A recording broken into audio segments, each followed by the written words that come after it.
দেখো পদাতিক এক্সপ্রেস শিয়ালদা স্টেশনে ঢুকছে।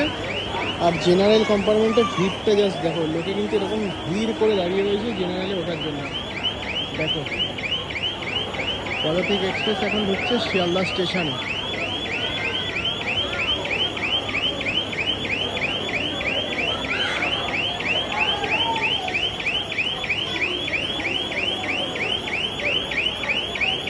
ঘড়ির কাঁটা এখন বাজছে ঠিক রাত্রি 10:39। ওকে, আমাদের পদাতিক এক্সপ্রেস ঢুকে গেল শিয়ালদা স্টেশনে।